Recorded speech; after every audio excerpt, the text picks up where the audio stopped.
try this here suction mount in the 89.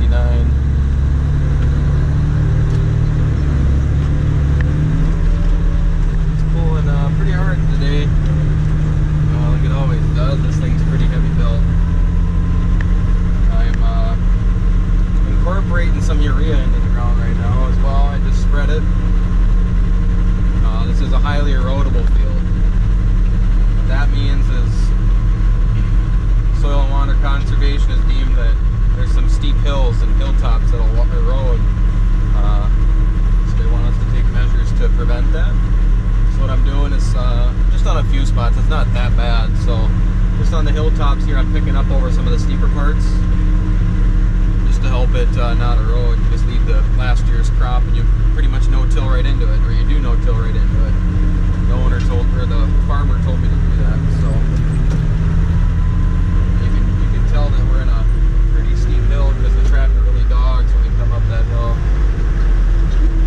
Set her back in.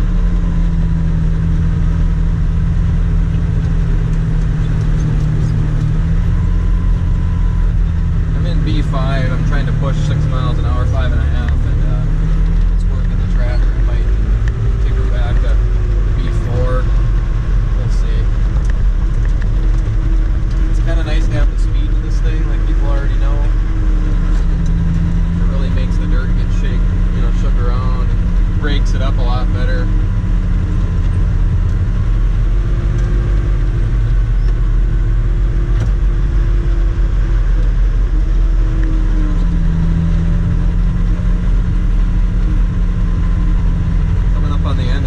Here, and then there's two smaller pieces. This is a total of like 30 or 35 acres here where we're at.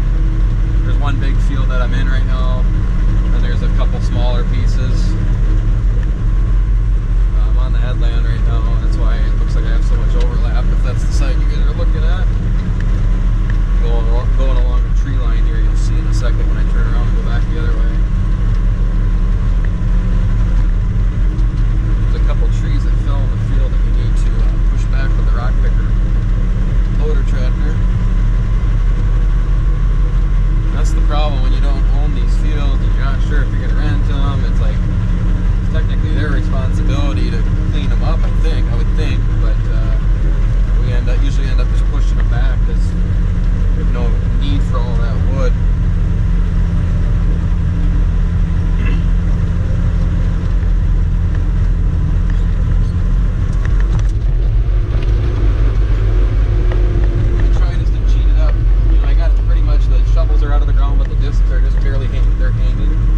Pressure on them right now, just to kind of lightly cover my tracks as I turn around because I'm done back here now. Gonna work our way back to the front.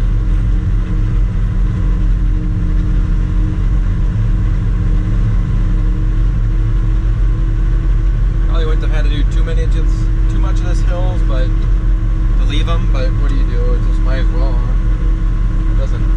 I mean, it'll plant the same, but without working it up, your seed, it's just going to have to work for it a little harder in the packed ground.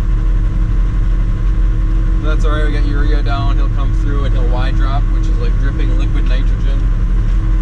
A form of liquid, just a shot. It's a sense of side dressing where you've seen them inject it along the core plant, but this just kind of dribbles it out of a little hose, and they're shaped like a Y, so it goes down the middle of the row, and it does, 2 rows at once.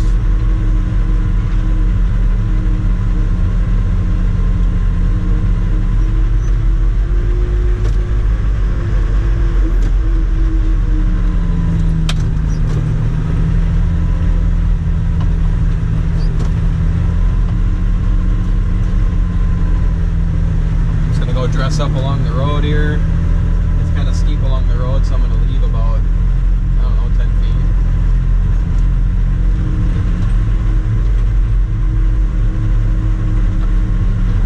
Just so it doesn't wash down into the ditch.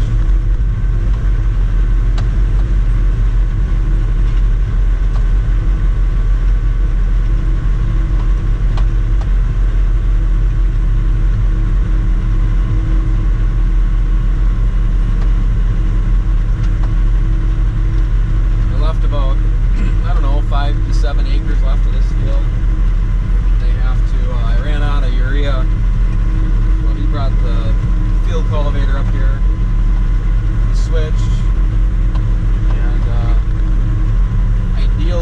back here before I go do those 2 little pieces, but I might just end up, I could always work it up. You could just toss it over the top, and then, you know, it'll dissolve as time goes on, but it'd just be nice. So I'm gonna wait until I'm done with those 2 other little chunks, and then I'll come back and hit this, whether or not he's got her done. Because he had talked about doing some planting, so we might just top dress it after we plant, or even right before we plant. So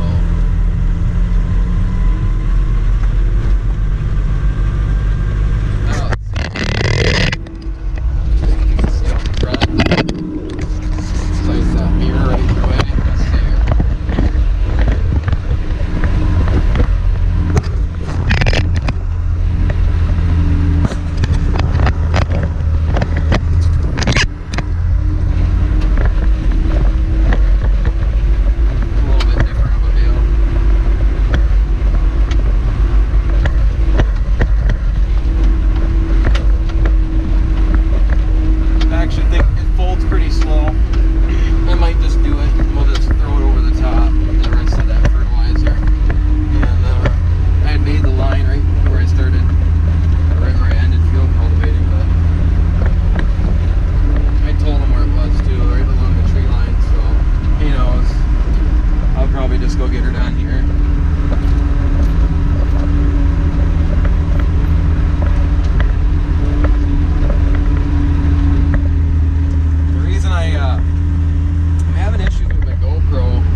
virgin ground here that we didn't touch yet, or we didn't put any anhydrous on it or work it up last fall.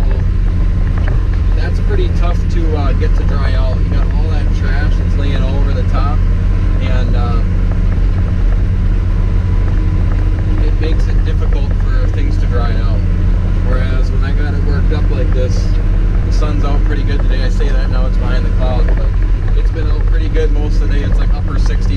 just touched 70 today. It was supposed to. Then things dry out a lot nicer. So that's why I'm doing this. There might be some planting happening this evening, possibly.